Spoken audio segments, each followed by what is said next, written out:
एक चीज, रिश्वत खाओगे तो कुत्ते का जन्म होगा। कभी कभी हम देखते हैं ना, ये रोडों पर जो खड़े होते हैं, ट्रक गुजर रहे हैं, 100 रुपये लिया, ट्रक गुजर गया। तो ये सड़कों पर जो कुत्ते होते हैं, तो मैं सोचता हूं ये वही रिश्वतखोर हैं जो 100 रुपए लेकर ट्रक छोड़ते जा रहे हैं। और कुछ कुत्ते इतने स्टैंडर्ड हैं जो कुत्ते होने के बाद भी सड़कों पर नहीं, वो 18, 20, 25 साल की कॉलेज की लड़कियों की गोद में स्वीटी लवली बनकर बैठे हुए हैं और वो उनको चूम रहे हैं, पप्पी चम्मी सब, और ऐसी गाड़ियों में सफर कर रहे हैं। मैं सोचता हूं कि ये कितना बड़ा, ये जरूर कोई पार्लियामेंट का नेता रहा होगा, इसने बड़ा घोटाला और बड़ी रिश्वत खाई होगी, तब इसको ये जन्म हुआ है। और ये 100, 200 रुपए लेके छोड़ने वाले ये रोड वाले कुत्ते हैं जो इधर घूमते हैं, इनको कम छोटी रिश्वत तो छोटी नस्ल के कुत्ते, बड़ी रिश्वत तो बड़ी नस्ल के कुत्ते। ये आपकी किताब कह रही है, बताइए आप, मनुस्मृति कह रही है, यकीन कैसे आए? लेकिन वेद इसका खंडन करता है। वेद कहता है बिल्कुल नहीं, मरने के बाद इंसान दोबारा एक ही जन्म लेगा।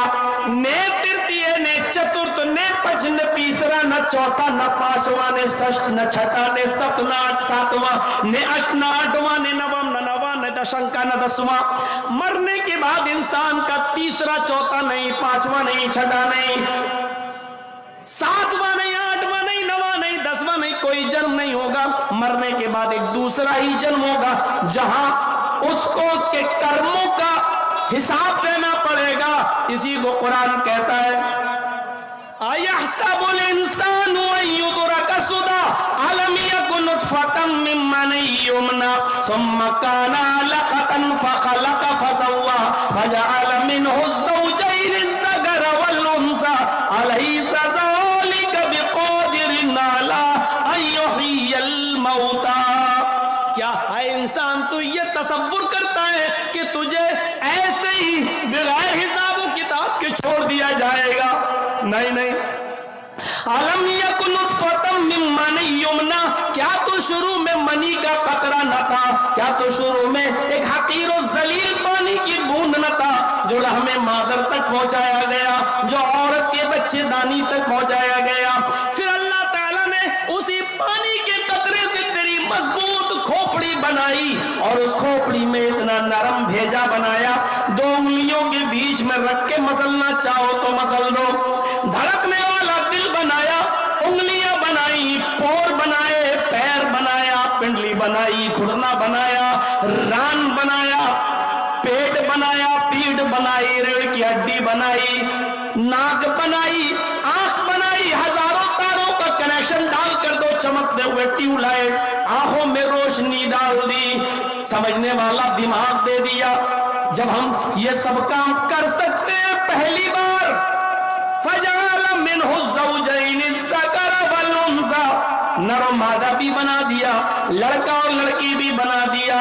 हाय इंसानों, तो तुम बताओ, जब मैं पहली बार ऐसा कर सकता हूं तो क्या दोबारा हम तुम्हारे मरने के बाद हम तुम्हें जीवित नहीं कर सकते?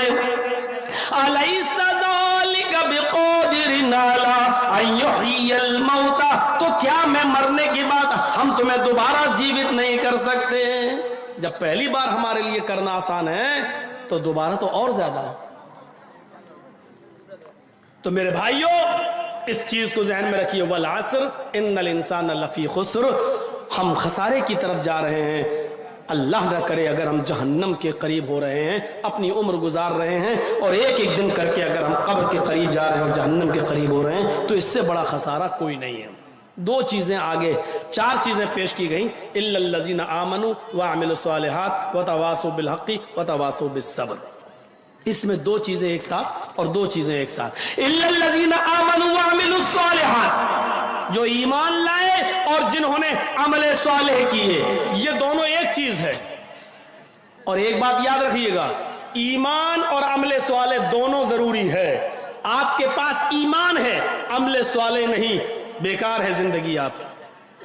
आपके पास अमले सालेह है लेकिन ईमान नहीं, बेकार है आपकी जिंदगी। चलिए बंबई, हम आपको दिखाते हैं टाटा हॉस्पिटल, चलिए स्टेशनों पर गर्मियों के दिनों में हम आपको दिखाते हैं, चलिए गुरुद्वारे दिल्ली में संडे के दिन हम आपको दिखाते हैं कितना बड़ा लंगर करते हैं सिख, गरीबों को एक तरफ से एक लाइन से खाना खिलाते हैं। चलिए Tata hospital, cancer hospital Bombay में हम आपको दिखाते हैं कि कितने बड़े बड़े अमीर लोग गरीबों की मदद करने के लिए लाख 2 लाख रुपए के चेक लेके घूमते हैं, फल फ्रूट लेके आते हैं, खाना ट्रकों में भर के लाते हैं और वहां कैंसर पेशेंटों में तकसीम करते हैं, उनके इलाज का इंतजाम करते हैं। देखा जाए तो बज़ाहिर कितना अच्छा काम है, लेकिन अमले सालेह तो है लेकिन ईमान नहीं है उनके साथ, इसलिए बेकार है। हमारे पास ईमान है लेकिन अमले सालेह नहीं है। नाम मोहम्मद असलम, मोहम्मद अकरम, मोहम्मद अजहर, मोहम्मद फला, हमारे नाम बहुत अच्छे हैं। पूछो कौन हो? मोमिन है। मरने के बाद जलना पसंद करोगे या दफन? नहीं, दफन होंगे। सब कुछ अपना ईमान है लेकिन अमले सालेह नहीं है हमारे पास। कई जगह मिसालें दी, आपको देता हूं। ईमान और अमले सालेह की मिसाल बिल्कुल इस तरह है जैसे मोबाइल और सिम। आपके पास मोबाइल है लेकिन सिम नहीं है तो मोबाइल किस काम का? आपके पास सिम है लेकिन मोबाइल नहीं तो सिम किस काम की? साहब मौलाना बहुत महंगा मोबाइल है मेरा, 1 लाख रुपए की कीमत है, एप्पल का मोबाइल है मेरा। 1 लाख का नहीं 5 लाख का ले लो, लेकिन उससे क्या करोगे? हेलो हेलो करके देखो, नहीं, जब तक सिम नहीं डालोगे। आपके पास सिम है लेकिन मोबाइल नहीं। बहुत बैलेंस है जर्जी साहब, 20,000 रुपए है इसमें। अरे 50,000 हो, 1 लाख रुपया बैलेंस है तुम्हारे सिम में, लेकिन उस सिम को कान में लगा के हेलो हेलो बोलोगे। उस सिम को जब तक मोबाइल में नहीं लगाओगे सिम काम की नहीं, मोबाइल में सिम नहीं डालोगे तो मोबाइल काम का नहीं। ये दोनों चीजें सिम और मोबाइल की तरह हैं। आपके पास ईमान है, अमले सालेह नहीं, बेकार है ईमान। और आपके पास अमले सालेह है लेकिन ईमान नहीं तो बेकार है अमले सालेह। मैंने इसकी मिसालें दे दी आपको, दोनों जरूरी है। और एक बात और बता दूं, सुनिए गौर से। ईमान लो, सुनिए, ईमान एक मुआहिदा है और अमले सालेह उस मुआहिदे का अमली नतीजा है। आपने मुआहिदा कर लिया लेकिन उस मुआहिदे के मुताबिक अगर आपने काम नहीं किया तो मुआहिदा बेकार। मसलन सुनिए, मैं एक मजदूर हूं, आपने मुझे अपने घर बुलाया, जर्जी साहब मेरी ये दीवार खड़ी होना है, क्या आप इस दीवार को खड़ा करेंगे कि क्या मजदूरी लेंगे? मैंने कहा ठीक है, 1,000 रुपया डेली।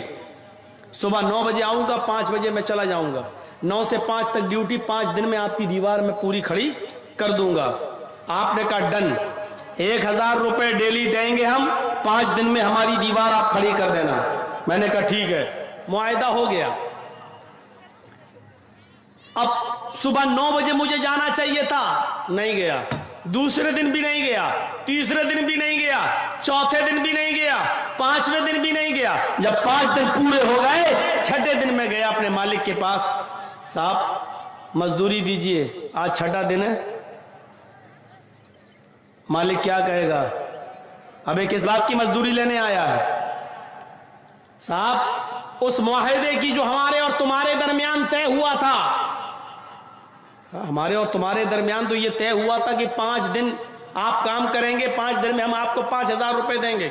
हुआ था ना? हाँ, तो मुआहिदा तो हुआ था ना, इकरार तो मैंने किया था ना कि हाँ मैं काम करूंगा जी, तो लाइए ना 5,000 रुपए। कहेगा भाई पागल है क्या, इकरार किया था तो आया क्यों नहीं? अरे मैं नहीं आया इससे क्या मतलब, मैंने इनकार तो नहीं किया था ना कि नहीं आऊंगा, मैं इकरार कर रहा था कि मैं आऊंगा, किया था आऊंगा, और मुआहिदा हमारे तुम्हारे दरमियान तय हो चुका था। आप दीजिए मुझे 5,000 रुपया, आप दे देंगे मुझे? नहीं, आप उल्टा डांटेंगे और कहेंगे कमीने जब तुझे नहीं आना था तो पहले बता देता। 5 दिन तक मैंने तेरा इंतजार किया, दूसरे को मैं काम पे लगा लेता, क्यों नहीं आया? मेरा नुकसान और हुआ। मेरे भाइयों, पता चला कि सिर्फ मुआहिदा काफी नहीं है, मुआहिदे के ऊपर जो आपने इकरार किया है वो इकरार भी काफी नहीं है, बल्कि मुआहिदे के मुताबिक आपको काम करना था। आपको 9 बजे जाना था और 5 बजे तक उसकी दीवार को खड़ा करना था। आपने ये काम नहीं किया, इसलिए आपको इस बात की मजदूरी नहीं मिलेगी। ईमान एक मुआहिदा है, सुनिए, ईमान एक मुआहिदा है और उस मुआहिदे का इकरार और उसका अमली नतीजा अमले स्वाले है।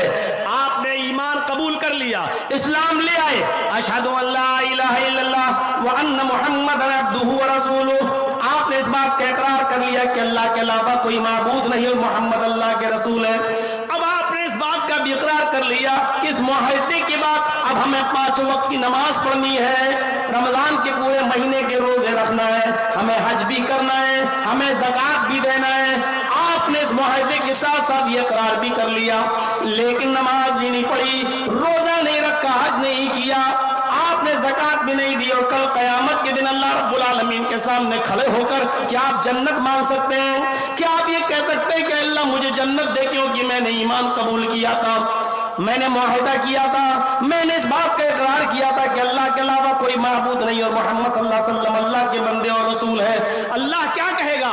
मेरे बंदे, ये मुआहिदा था, तूने कबूल किया था, लेकिन इस मुआहिदे की जो शर्त थी 5 वक्त की नमाज, रोजा, हज, ज़कात, अच्छे अमाल, नेक काम, वो तुमने नहीं किए।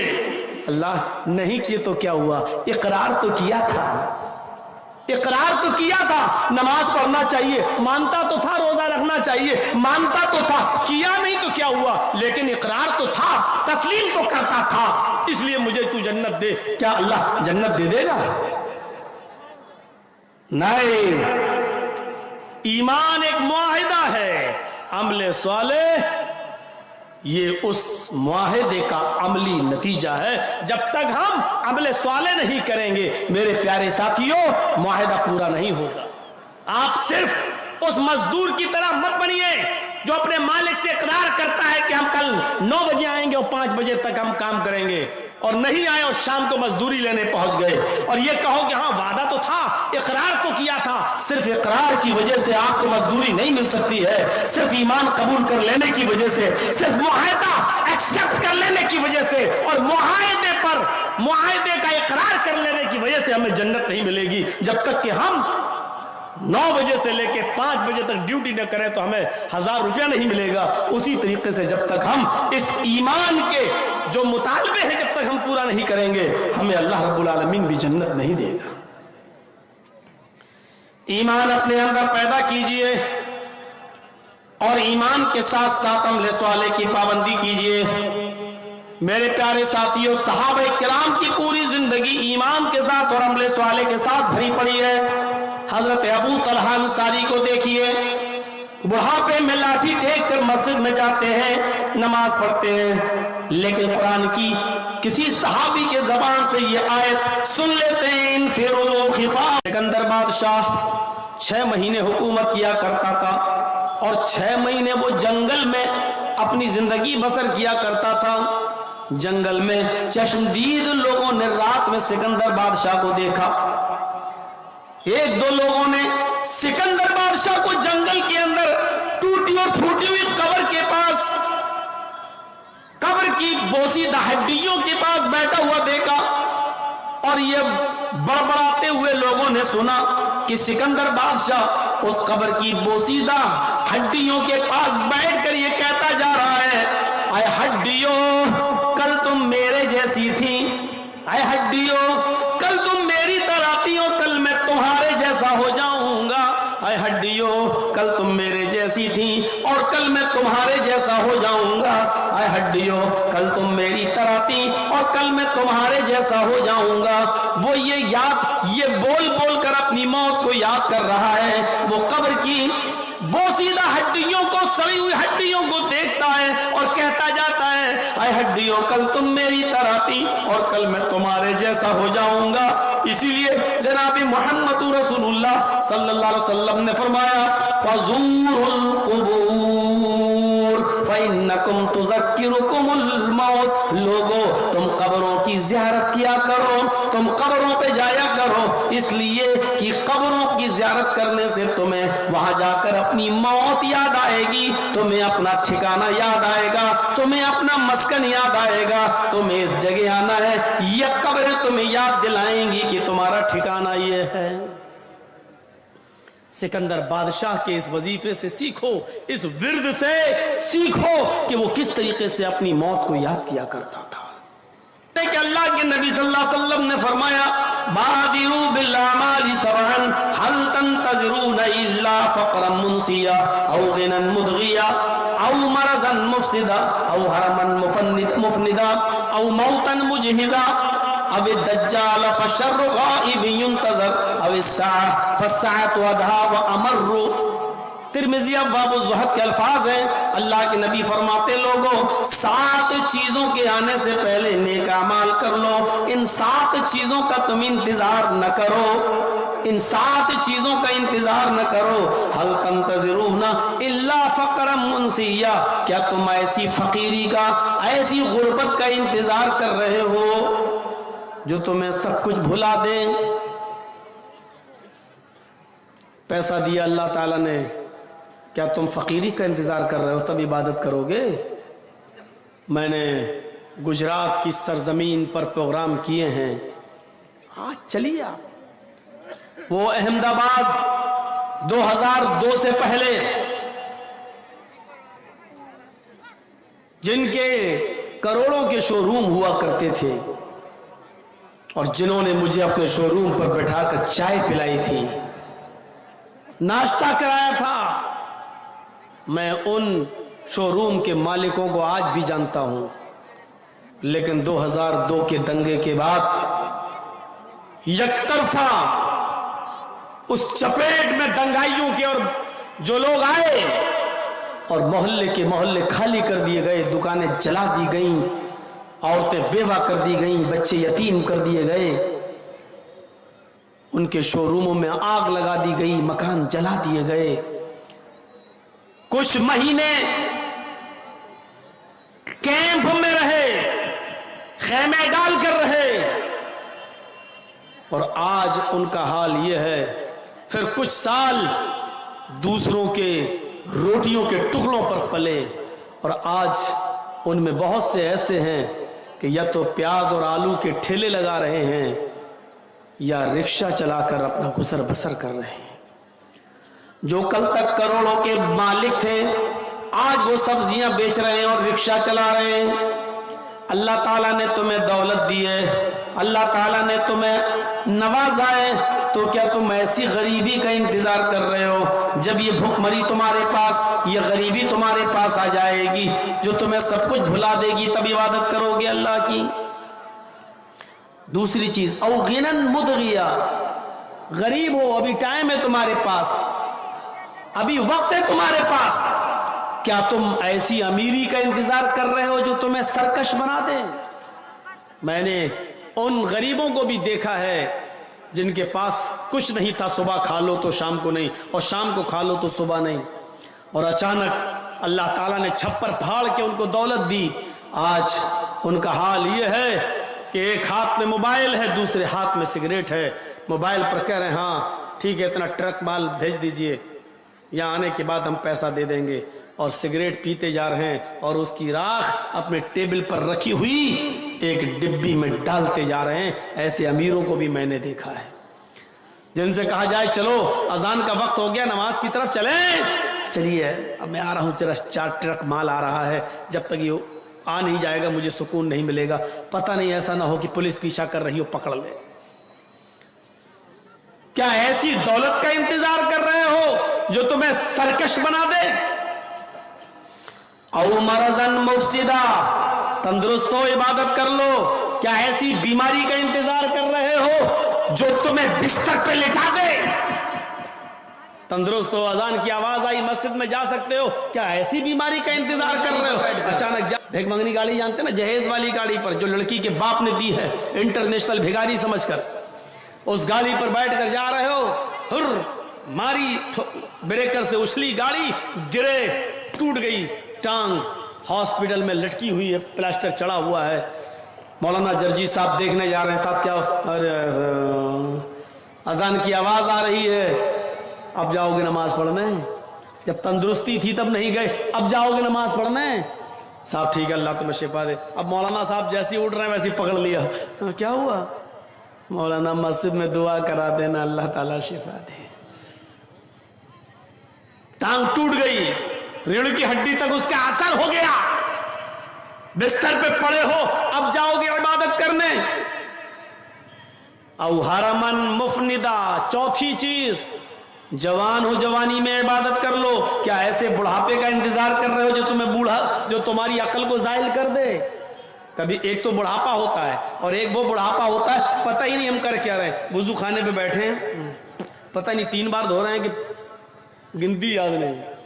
नमाज पढ़ने खड़े हुए पता नहीं 4 रकात पढ़ रहे हैं कि 10-12 ठोंक डाले। 2 सजदे करना है कि 10 सजदे करना है, बस सजदे करते चले रहे। खड़े हैं, अल्लाह अकबर पढ़ना, अल्लाहुम्मा बाइद बैनी पढ़ना, अल्हम्दुलिल्लाह रब्बिल आलमीन, अब पढ़ रहे हैं सुभान रब्बिल आला, सुभान रब्बिल आला।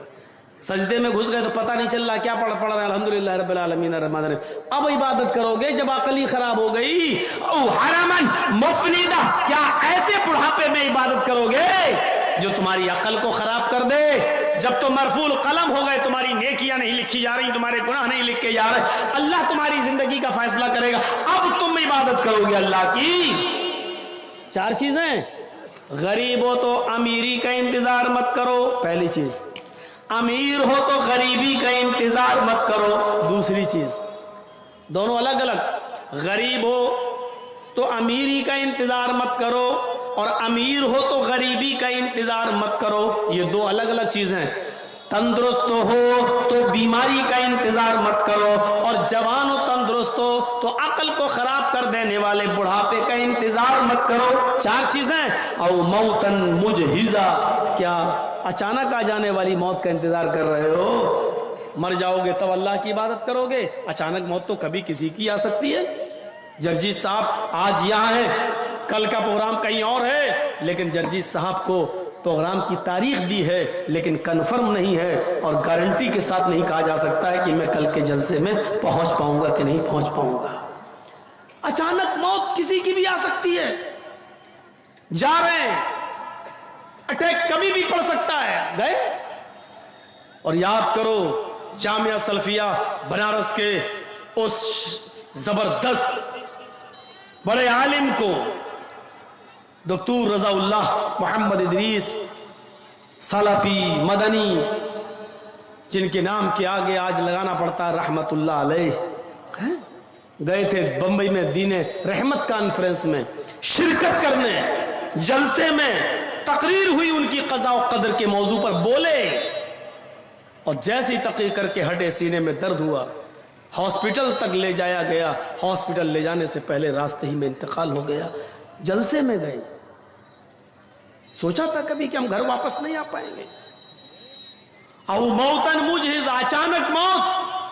अल्लाह उनकी कब्र को नूर से भर दे, गरीक़ रहमत फरमाए, उनकी रूह को आला इल्लीन के अंदर जगह अता फरमाए। मेरे प्यारे साथियों, ये किसके साथ नहीं हो सकता है? कोरोना में कैसे कैसे हमारे जमात के बड़े बड़े आलिम इस दुनिया से चले गए। 40-40, 45-45 साल की उम्र और चले गए। तसव्वुर नहीं कर सकते आप। अभी एक और बीमारी नई निकली है, ये वैक्सीन वालों को भी नहीं छोड़ रही है। और देखते रहिएगा, आलिमुल गैब तो नहीं हूं लेकिन अब तक के हालात बतला रहे हैं। यूपी का जब चुनाव होगा, अगर 3 या 4 चरणों में चुनाव हुआ, 5 चरणों में हुआ, तो 4 चरण तक तो ठीक चलेगा, लेकिन 5वें, चौथे या 5वें चरण में इसकी भयानक लहर फैलेगी। किस जिसकी तरफ से फैलेगी। और ये कुछ कुत्ते जो हड्डियां डाल देने के बाद इनकी चोंचें चलेंगी, मीडिया वाले, और वो कुत्ते कौन है मैं नाम भी नहीं लूंगा, और वो कुत्ते खुद समझ जाएंगे कि कुत्ते किसको कहा गया है।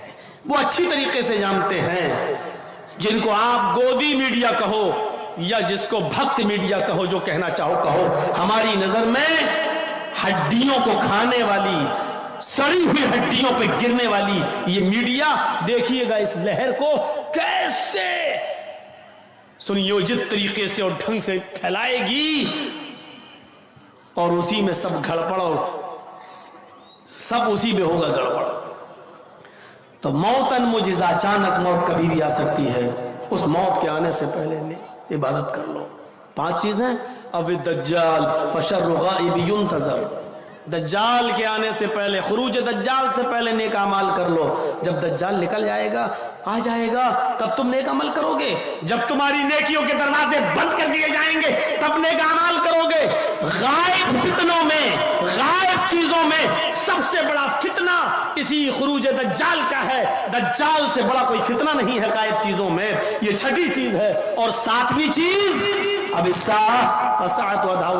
क्या कयामत आ जाएगी तब तुम नेक अमाल करोगे? कयामत के आने से पहले नेक अमाल कर लो। कयामत के आने से पहले मेरे भाइयों, कयामत के आने से पहले नेक अमाल। वो कयामत जिसका चर्चा हर जगह है, वो कयामत जिसको बाइबल में डे ऑफ जजमेंट के नाम से जाना गया है, वो कयामत जिसको हम हिंदू धर्म के शास्त्र और वेदों के मुताबिक परलय और महापरलय के नाम से जानते हैं, जिसके बारे में यह कहा गया है कि न पुत्र पिता को देखेगा, न पिता पुत्र को देखेगा। ये ऋग्वेद के अंदर, ऋग्वेद भूमिका में लिखा हुआ है। न पुत्र पिता को देखेगा, न पिता पुत्र को देखेगा। बस इतना। इसी को हमारे कुरान ने यूं कह दिया, यौम यफिर्रुल मर्उ मिन अखीही व उम्मिही व अबीही व साहिबतिही व बनीही। उस दिन एक इंसान भागेगा, यौम यफिर्रुल मर्उ मिन अखीही, अपने भाई से भागेगा, व उम्मिही व अबीही, एक इंसान अपनी मां से भागेगा, अपने बाप से भागेगा, व साहिबतिही व बनीही, अपनी बीवी से भागेगा और अपने बेटों से भागेगा। एक आदमी है, भाई को देखकर भागेगा कि ये मुझसे एक नेकी न मांग बैठे। बेटा अपनी मां को देखेगा, भागेगा कि मेरी मां मुझसे कहीं एक नेकी का सवाल न कर ले। अपने बाप को देखेगा तो भागेगा कि ये मेरा बाप मुझसे सवाल न कर ले। अपनी बीवी को देखेगा, जिस बीवी के बिना दुनिया में एक पल नहीं रह पाता था, उस बीवी को देखेगा तो छिप जाएगा, मुझसे मेरी बीवी कहीं एक नेकी न मांग बैठे।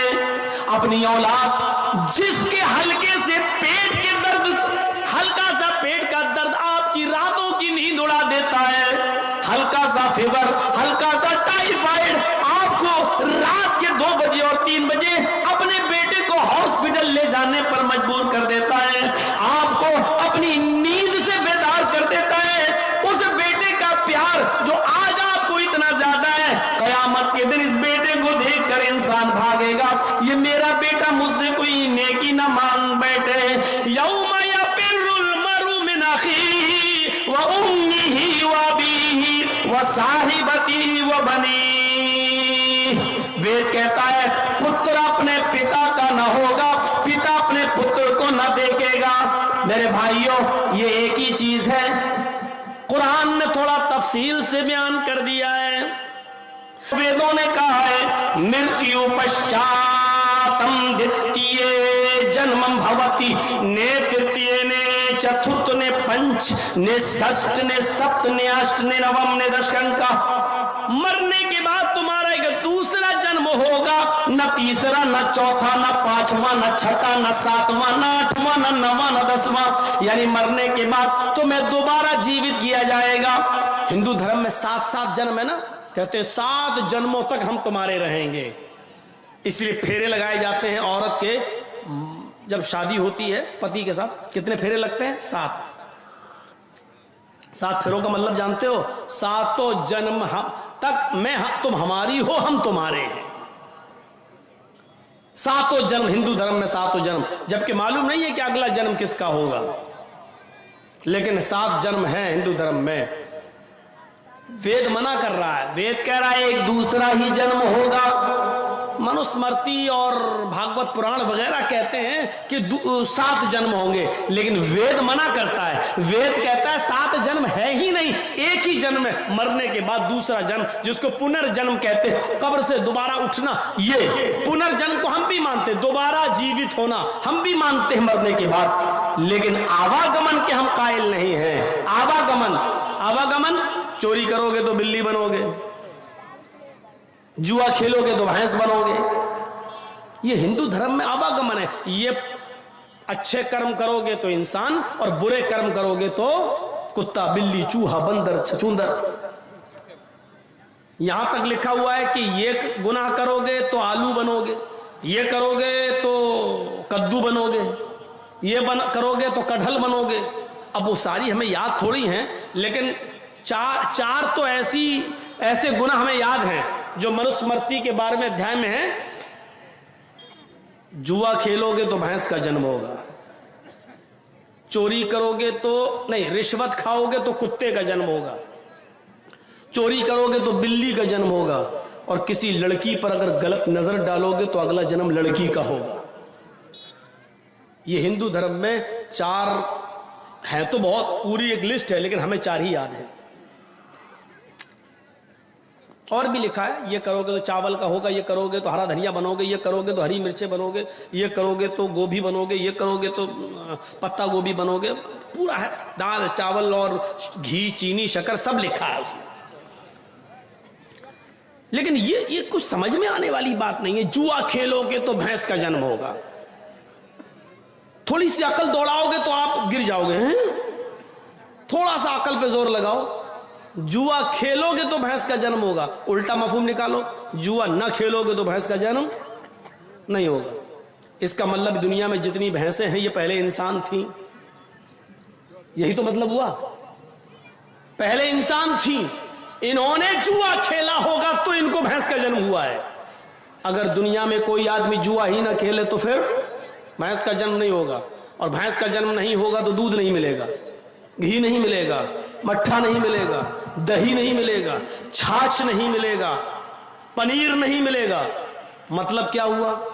ये सारी नेमतें खाना है तो जुआ खेलो, यही तो नतीजा निकलता है।